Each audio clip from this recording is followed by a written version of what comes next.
Hello दोस्तों, स्वागत है आपका अपने चैनल ओरिजिन पर। और आज हम आपके सामने लेकर आए हैं कि एक्सेलरेशन क्या होता है।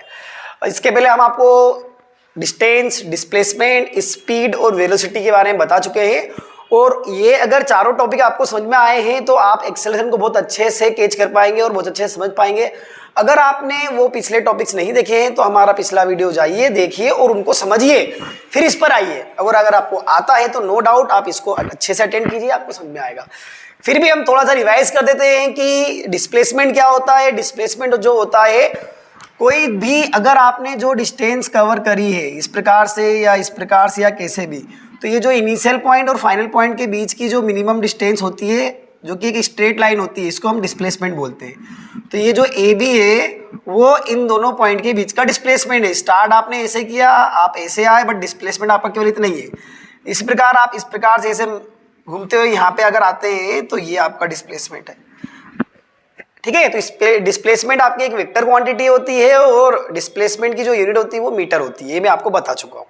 इस प्रकार से वेलोसिटी मैंने आपको बताया था कि सपोज आप यहाँ पर अगर आप गए और आप सपोज यहाँ से घूमते हो अगर यहाँ गए तो आपका डिस्प्लेसमेंट क्या हो गया, ये हो गया। तो जो डिस्प्लेसमेंट में चेंज आता है टाइम के साथ में, जो डिस्प्लेसमेंट में चेंज आता है, सपोज ये आपका डिस्प्लेसमेंट यहाँ पे S1 है और ये आपका डिस्प्लेसमेंट सपोज आपका यहाँ पे H2 है। तो चेंज कितना आएगा, आपको चेंज ये निकालना है, आपको चेंज, ठीक है। चेंज आप कैसे निकालेंगे, तो ये जो चेंज आता है बाद वाले डिस्प्लेसमेंट में से पहले वाला डिस्प्लेसमेंट माइनस कर दीजिए। और आपको सिंपल सी बात है, सपोज यहाँ से यहाँ तक आने में T1 समय लगा है, तो यहाँ से यहाँ तक आने में सपोज मान लीजिए T2 समय लगा है। तो change in displacement with respect to time, तो टाइम बाद वाले टाइम में से पहला वाला टाइम माइनस कर दिए। तो H2 माइनस IS1 को आप डेल्टा S लिख सकते हैं, T2 माइनस T1 को आप डेल्टा T लिख सकते हैं। तो ये आपकी वेलोसिटी का फार्मूला हो गया, ठीक है। ये मैंने आपको बताया था, change in displacement with respect to time is called velocity. और वेलोसिटी की यूनिट क्या होती है, मीटर पर सेकेंड होती है। अब इसी प्रकार से अब एक्सेलरेशन की बात करते हैं। एक्सेलरेशन मतलब क्या होता है कि आपके वेलोसिटी में कितना चेंज। अब वेलोसिटी देखो, डिस्प्लेसमेंट में चेंज आया तो क्या बन गई, वेलोसिटी बन गई। अब वेलोसिटी में टाइम के साथ जो चेंज आता है तो वो कहलाता है आपका एक्सेलरेशन। क्या मतलब है कि change in velocity with respect to time, clear. ये आपका एक्सेलरेशन, सिंपल सी डेफिनेशन है, वन लाइन में डिफाइन होती है कि change in velocity with respect to time is called acceleration. अब क्योंकि वेलोसिटी वेक्टर क्वांटिटी है, सिंपल सी बात है कि आपका जो एक्सेलरेशन है वो भी एक वेक्टर क्वांटिटी होगी, ओके। तो ये मैं रफ कर देता हूं, बात करते हैं एक्सेलरेशन के ऊपर। अब एक्सेलरेशन जो समझ में आ गया हमको, भैया वेलोसिटी में जो चेंज आएगा वो एक्सेलरेशन कहलाएगा। इसको हम ए से डिनोट करते हैं मोस्ट ऑफ द टाइम। अब एक्सेलरेशन आपकी एक वेक्टर क्वांटिटी है। अब देखिए, सपोज कि आपकी इनिशियल वेलोसिटी v1 है, फाइनल आपकी वेलोसिटी v2 है। टाइम आपकी सपोज आप यहां से लेकर यहां तक आते हैं और फिर यहां से यहां तक आते हैं, और टाइम कितना हो गया आपका, T2 हो गया यहां तक पहुंचने में। तो अगर आप मैं बात करूं चेंज इन वेलोसिटी की, चेंज इन वेलोसिटी बोला है आपको, तो चेंज इन वेलोसिटी क्या होगा, v2 minus v1। Change in time क्या होगा, T2 माइनस T1। ये क्या कहलाएगा आपका एक्सेलरेशन। और यही क्या होगा आपका एक्सेलरेशन, तो क्या इसको क्या लिख सकते हो आप, delta v by delta T. ये आपका एक्सेलरेशन का फार्मूला होगा, ओके। अब इसकी यूनिट क्या आएगी, तो देखो वेलोसिटी की यूनिट मैंने आपको बताया कि मीटर पर सेकेंड होती है, और डिवाइड में टाइम क्या है, सेकेंड है, टाइम है। तो इसकी यूनिट क्या हो गई, मीटर पर सेकेंड हो गई। तो एक्सेलरेशन की यूनिट क्या होती है, मीटर पर सेकेंड। अब इसका मीनिंग क्या हुआ, फिजिकली मीनिंग क्या हुआ, आप समझेंगे कैसे इसको। तो इसका मीनिंग ये हुआ कि सपोज मैं ना इसको यहां पे आपकी स्पीड सपोज मान लीजिए 40 मीटर पर सेकेंड थी। आप यहां से यहां तक 1 सेकेंड और चले हैं, आपने 1 सेकेंड का टाइम और लिया है और आप यहां गए 1 सेकेंड बाद, और आपने अपनी स्पीड को क्या करा, यहाँ पे 41 से क्या हो गया 42 मीटर पर सेकेंड हो गई स्पीड। तो आप देखिए इसका मीनिंग क्या है, इसका मीटर पर सेकेंड स्क्वायर का, कि आपकी स्पीड ऑलरेडी पहले मीटर पर सेकेंड में थी। कितने मीटर पर सेकेंड थी, 40 मीटर पर सेकेंड थी। आफ्टर 1 सेकेंड आपकी स्पीड कितनी हो गई, 42 मीटर पर सेकेंड।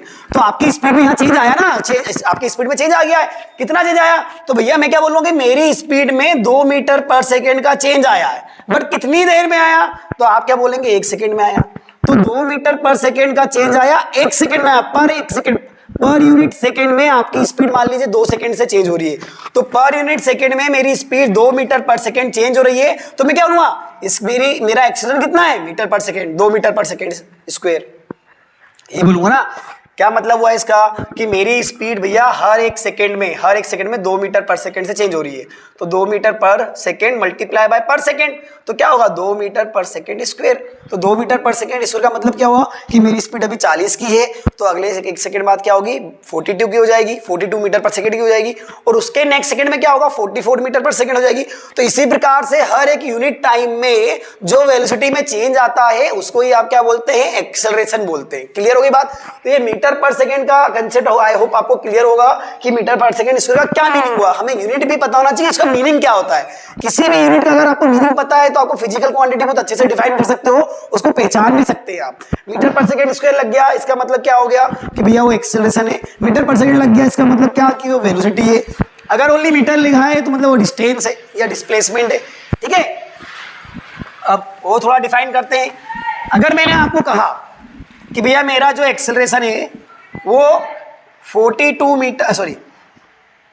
मीटर पर सेकेंड स्क्वायर है, अब एक्सेलरेशन 5 मीटर पर सेकंड का स्क्वायर क्या मतलब हुआ कि मेरे पास जो व्हीकल है या जो भी ऑब्जेक्ट मोशन में है उसकी जो वेलोसिटी है वो हर एक सेकंड में 5 मीटर पर सेकंड का चेंज आ रहा है उसके अंदर। जैसे मान लीजिए उसकी इनिशियल वेलोसिटी 10 मीटर पर सेकंड थी, तो आफ्टर 1 सेकंड उसकी वेलोसिटी कितनी हो जाएगी 15 मीटर पर सेकंड।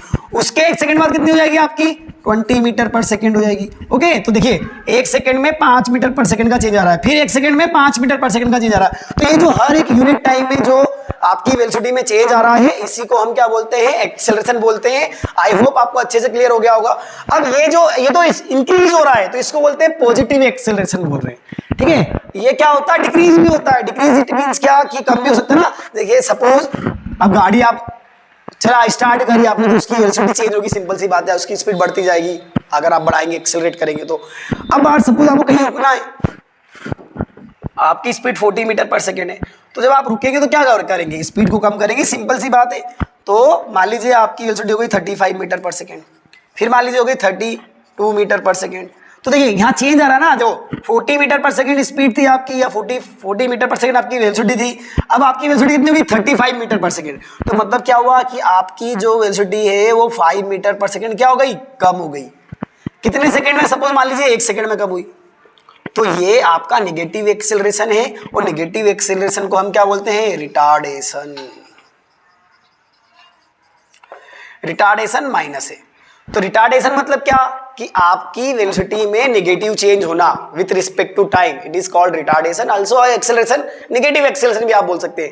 और पॉजिटिव एक्सेलरेशन मतलब क्या, टाइम की रिस्पेक्ट में चेंज आना वेलोसिटी में, क्योंकि यूनिट टाइम में आपकी वेलोसिटी में कितना चेंज आ रहा है। तो आपका यहाँ पे एक्सेलरेशन क्या होगा, सपोज जैसे मैंने आपको एग्जांपल दिया था 5 मीटर पर सेकंड स्क्वायर का, इसके पहले 2 मीटर पर सेकंड का एग्जांपल दिया। आई होप आपको क्लियर हो गया होगा। अब देखिए ये एक वेक्टर क्वांटिटी है, it is a vector quantity, vector quantity. Okay, suppose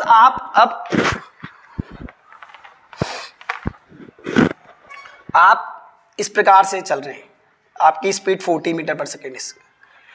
after 10 minute आपकी स्पीड अभी भी 40 मीटर पर सेकेंड है। आप कांस्टेंट स्पीड से चल रहे हैं, कांस्टेंट 40 मीटर पर सेकेंड से ही चल रहे हैं आप। तो क्या हुआ, कोई चेंज आया क्या वेलोसिटी में, टाइम के साथ वेलोसिटी में कोई चेंज आया क्या, नहीं आया। तो उस कंडीशन में एक्सेलरेशन क्या होगा, 0 होगा, क्योंकि चेंज ही नहीं आया ना। चेंज नहीं आया तो एक्सेलरेशन 0 हो गया, वेलोसिटी में चेंज नहीं आया तो एक्सेलरेशन 0 हो गया। बट इट डजंट मीन कि हमेशा अगर वेलोसिटी कांस्टेंट है तो एक्सेलरेशन 0 ही होगा। देखिए अब एक एग्जांपल और, आप एक सर्कुलर पाथ पर मोशन कर रहे हैं। ओके, जब आप एक सर्कुलर पाथ पर मोशन कर रहे हैं, ओके, तो आप सपोज इधर हैं 40 मीटर पर सेकेंड से आप यहां आ गए, यहां भी क्या है 40 मीटर पर सेकेंड की स्पीड है। हर एक पॉइंट पे आपकी स्पीड कितनी है 40 मीटर पर सेकेंड। यहां पे भी आप आए तो आपकी स्पीड कितनी है 40 मीटर पर सेकेंड। आपकी मतलब वेलोसिटी कितनी है 40 मीटर पर सेकेंड ही है।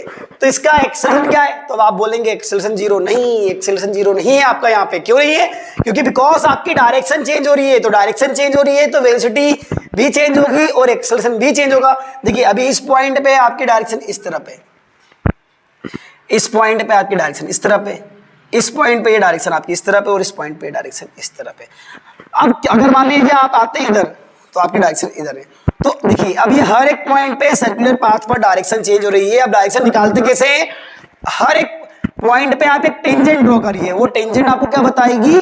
डायरेक्शन बताएगी उस ऑब्जेक्ट की। तो अगर आप देखेंगे किसी सर्कुलर पाथ पर जब आप मूव करते हैं तो आपकी हर एक मोमेंट पर क्या होती है? डायरेक्शन चेंज होती रहती है। तो जब भी डायरेक्शन, क्योंकि वेक्टर क्वांटिटी डायरेक्शन पर डिपेंड करती है, तो मैग्नीट्यूड में भले चेंज ना आए, मैग्नीट्यूड भले ही कांस्टेंट रहे, तो मैग्नीट्यूड अगर आपका कांस्टेंट है और डायरेक्शन भी सेम है तो अब एक्सेलरेशन जीरो होगा। जैसे यहां पर मैंने आपको बताया था कि 40 मीटर पर सेकंड की स्पीड से या वेलोसिटी से गाड़ी इस तरफ चल रही है और कंटिन्यूअसली इस तरफ जा रही है, 40 मीटर पर सेकंड की स्पीड से जा रही है।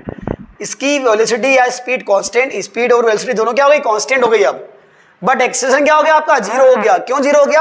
क्योंकि उसमें वेलोसिटी में कोई चेंज नहीं आ रहा है, क्योंकि डायरेक्शन आपकी सेम है, ठीक है। बट एक्सेलरेशन यहाँ पे जीरो नहीं हो रहा है क्योंकि यहाँ पे डायरेक्शन चेंज हो रही है। डायरेक्शन चेंज होगी तो आपका एक्सेलरेशन भी चेंज होगा, वेलोसिटी भी चेंज होगी, और वेलोसिटी में चेंज आएगा तो एक्सेलरेशन की वैल्यू अपने आप जनरेट हो जाएगी। यहाँ पे मैग्नीट्यूड वही है, मैग्नीट्यूड मतलब नंबर्स मान लीजिए आप, यहाँ पे 40 है, यहाँ पे 40, मैग्नीट्यूड उतना ही है, बट डायरेक्शन में चेंज नहीं हो रही है, इसलिए एक्सेलरेशन जीरो है। बट यहाँ पे भी मैग्नीट्यूड सेम है बट डायरेक्शन में चेंज हो रहा है, इसलिए एक्सेलरेशन की वैल्यू है डायरेक्शन के साथ में। तो it means vector quantity totally depend on to the direction. Magnitude भले कुछ भी हो, मैग्नीट्यूड कांस्टेंट होने पर जरूरी नहीं है कि आपका एक्सेलरेशन या वेलोसिटी या वेक्टर क्वांटिटी आपकी जीरो हो जाए, डायरेक्शन पर डिपेंड करता है। ओके, आई होप आपको क्लियर हुआ होगा कि एक्सेलरेशन क्या है और अच्छे समझ में आया होगा। अगर आपको अगर एक्सेलरेशन समझ में आया है और अगर आपको मेरा वीडियो पसंद आया है तो कृपया मेरे वीडियो को लाइक और शेयर करें और मेरे चैनल को सब्सक्राइब करना ना भूलें। इसी प्रकार की जानकारी हम आपके लिए लाते रहेंगे। बहुत बहुत धन्यवाद।